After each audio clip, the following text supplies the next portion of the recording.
Emotional eating versus emotional nourishment. That's the topic for today. Hello, I'm Neerja, an Ayurveda practitioner, yoga therapist, and human values educator. And today I want to speak about something many people experience but don't always fully understand. Emotional eating. Most people at some point have turned to food, not because they were hungry, but because they were tired, stressed, overwhelmed, or seeking comfort. And often this is followed by guilt, confusion, or a sense of losing control. But Ayurveda invites us to look at this differently. It does not begin with judgment, it begins with understanding. Because what we often call emotional eating is not a failure, it is a signal. And if we learn to listen to that signal, it can guide us towards something deeper, what I call emotional nourishment. What is emotional eating really? Emotional eating happens when we use food to respond to an emotional state rather than physical hunger. This might look like reaching for something sweet after a stressful day, or eating when feeling lonely or unsettled, snacking continuously when the mind feels restless.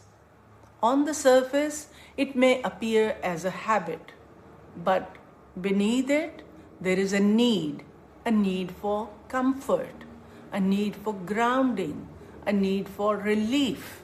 And this is where Ayurveda offers a compassionate perspective. Instead of asking, why am I doing this? It asks, what is the body or mind seeking right now? And here's an important shift. Your body is not working against you. When you reach for food in an emotional moment, it is not random. Food has qualities, and very often the body is seeking a certain quality to restore balance. When you feel anxious or scattered, you may crave something warm or grounding. Emotionally low, you may reach for something sweet or comforting. Overstimulated, you may seek something heavy or calming. These are not mistakes. They are intelligent responses, but sometimes not the most supportive ones. The issue is not the impulse. The issue is awareness. Now, an important distinction. Emotional eating is unconscious. Emotional nourishment is conscious. In emotional eating, we react.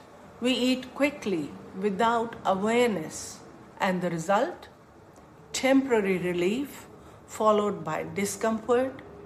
In emotional nourishment, we pause.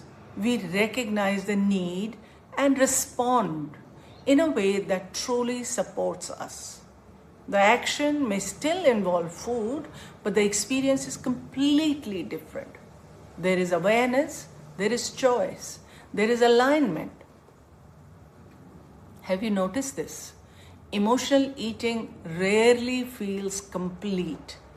Even after eating, something still feels unresolved because the need was not always physical hunger. It may have been a need for rest, a need for calm, a need for emotional processing, a need for connection. Food may give temporary comfort, but not lasting resolution. And so the cycle repeats. So let's look a bit deeper.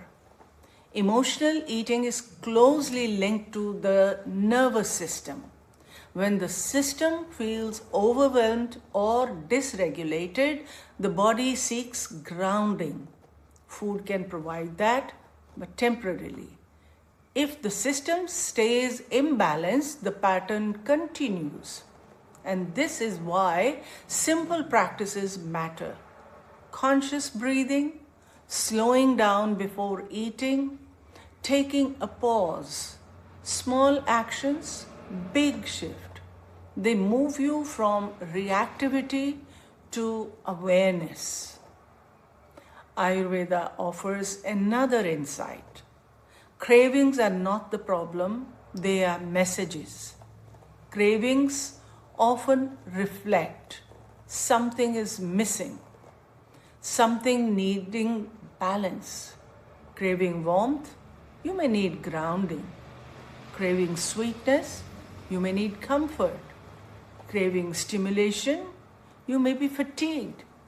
The key is not to blindly follow every craving, but to understand it.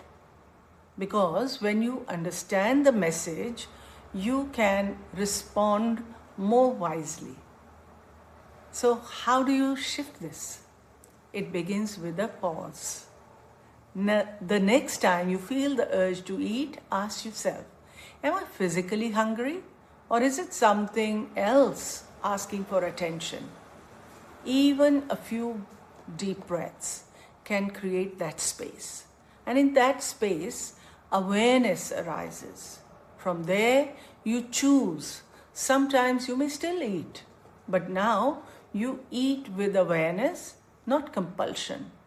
And that changes everything. So, what does emotional nourishment look like? It's not about denying food, but it is about supporting yourself fully. Sometimes nourishment is food chosen with awareness. Other times it may be something else. A few moments of stillness, a warm drink, stepping outside for fresh air, allowing yourself to feel what is present. The more you practice this, the clearer it becomes. You begin to distinguish between hunger and emotional need. And that clarity is powerful. This process requires something essential: compassion, not control, not discipline alone, because when you approach yourself with judgment, the cycle strengthens. But with understanding, something shifts. You begin to work with your system, not against it. And that is where real change begins. Over time, your relationship with food changes. Food is no longer something you use to cope. It becomes something you use to support yourself. Meals become intentional. Choices become aligned. The emotional charge begins to reduce, not overnight, but naturally with awareness and consistency. Let me leave you with this reflection. The next time you feel the urge to eat, pause. Not to stop yourself, but to listen. What is truly needed right now? You may be surprised by the answer, because often beneath the habit, there is wisdom waiting to be heard. And if this resonates with you, explore it gently without pressure. Because when you shift from emotional eating to emotional nourishment, you are not just changing a habit, you are deepening your relationship with yourself.